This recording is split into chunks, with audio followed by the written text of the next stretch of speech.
Brought to you by Agilus Diagnostics.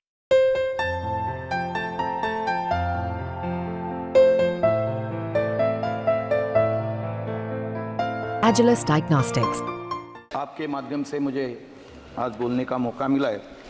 इसके पहले मुंबई के आद्य शिल्पकार, भारतीय रेलवे के जनक, शिक्षण महर्षि, दृष्टि समाज सुधारक, पुण्यलोक नामदार जगन्नाथ उर्फ नाना शंकर सेठ, उनके 159वीं पुण्यतिथि निमित्त विनम्र अभिनंदन करता हूँ, जिनके वजह से इस हिंदुस्तान में यानी मुंबई में पहली रेल मुंबई से ठाणा तक चलाई गई।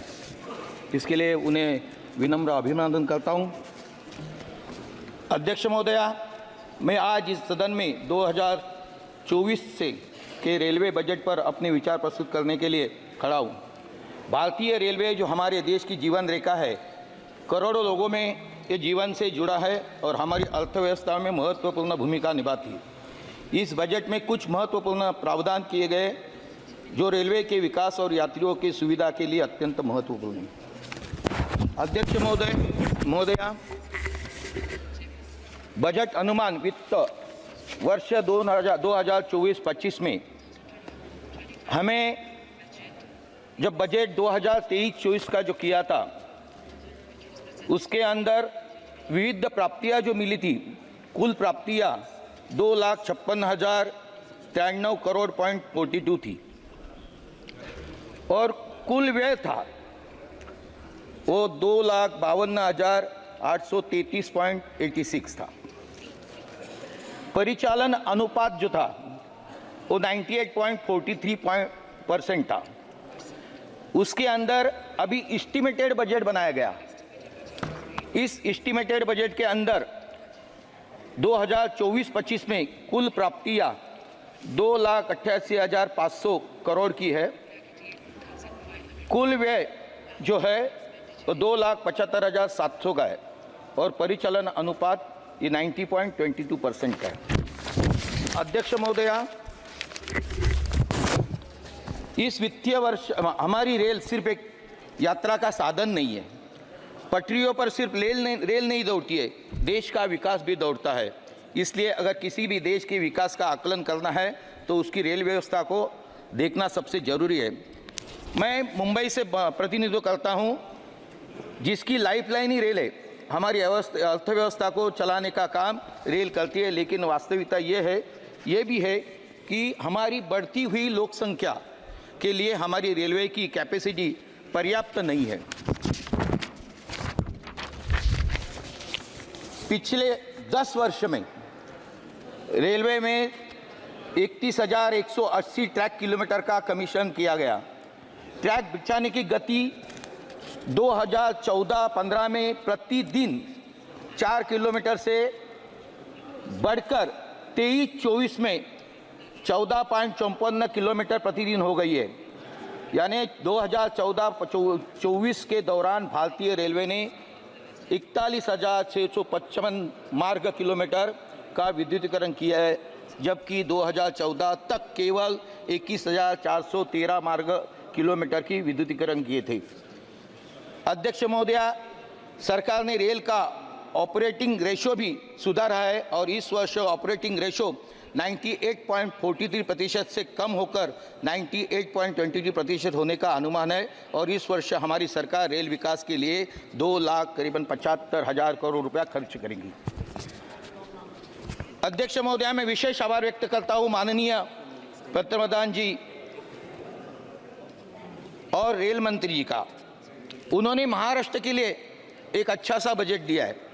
2024-25 के बजट में महाराष्ट्र को 15,940 करोड़ रुपए का रिकॉर्ड आवंटन किया गया है।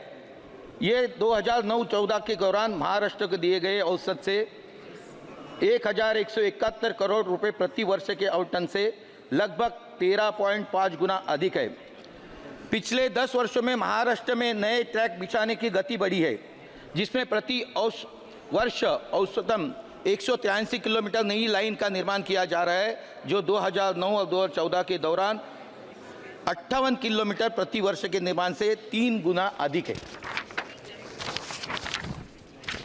अध्यक्ष महोदया, महाराष्ट्र में रेल ट्रैक के संदर्भ में 100% विद्युतीकरण है। नए ट्रैक विद्युतीकरण के साथ जोड़े जा रहे हैं। वर्तमान में महाराष्ट्र में 1.3 लाख करोड़ रुपए की कुल परियोजना प्रगति पर है। इनमें 5,877 किलोमीटर नई ट्रैक बिछाने की 41 योजनाएं 81,580 करोड़ रुपए के खर्च के साथ चल रही है। इसमें नई लाइनें, डबलिंग, ट्रिबलिंग और गेज रूपांतर के शामिल हैं। महाराष्ट्र में 128 स्टेशनों को अमृत स्टेशनों के रूप में विकसित किया जा रहा है। महाराष्ट्र में रेलवे द्वारा एक और बड़ी उपलब्धियां 10 वर्ष में 2014 से अब तक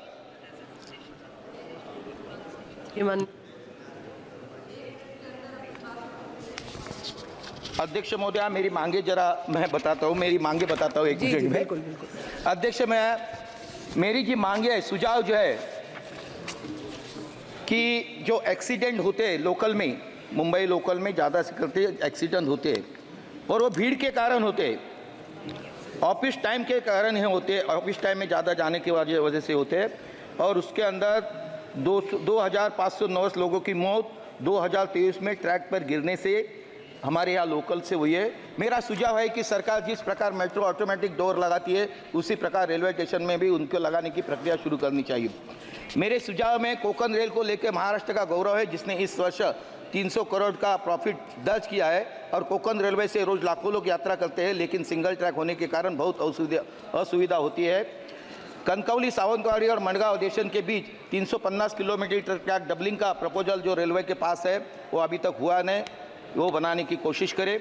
मेरी तीसरी मांग है, महाराष्ट्र के लिए मल्टी मॉडल कॉरिडोर के संबंध में मल्टी मॉडल ट्रांसपोर्ट के माध्यम से एयरपोर्ट को और रेलवे स्टेशन को जोड़ने की आवश्यकता है, जिसके लिए मेरा निवेदन और ये जल्दी से जल्दी हो सके उतना हो सकता है।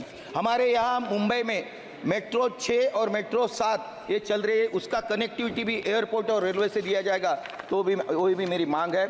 फिलहाल कोंकण में जाने के लिए यात्रियों को दादर, CST, पनवेल और वसई जाना पड़ता है। मुंबई सेंट्रल और बांद्रा टर्मिनल से सीधी कोंकण जाने के लिए ट्रेन नहीं है, उसका प्रयोजन किया जाए। पश्चिम रेलवे में नायगांव और जूचंद्र के बीच इस और लाइन डालने के लिए इस वर्ष में अंतरिम बजट दस्तावेज में महत्वपूर्ण कार्य भी एक रूप में वर्गित किया गया है। इस परियोजना के लिए 2000 बजट में थी, मगर अभी तक पूरा नहीं हुआ है। अध्यक्ष, लास्ट अमृत भारत स्थानक की योजना में कोंकण रेलवे लाइन में महाराष्ट्र एक भी स्थानक नहीं, उसको शामिल किया जाए। अध्यक्ष महोदया, रेलवे कर्मचारियों की भलाई के लिए भी महत्वपूर्ण प्रावधान नहीं है, उसको भी करना चाहिए। हमें यात्रियों की सुधार के लिए रेलवे स्टेशन में आधुनिकीकरण, प्लेटफॉर्म और स्वच्छता सुविधा को प्रावधान करना चाहिए। अध्यक्ष महोदया, माननीय सदस्य श्री देवेश साकी जी।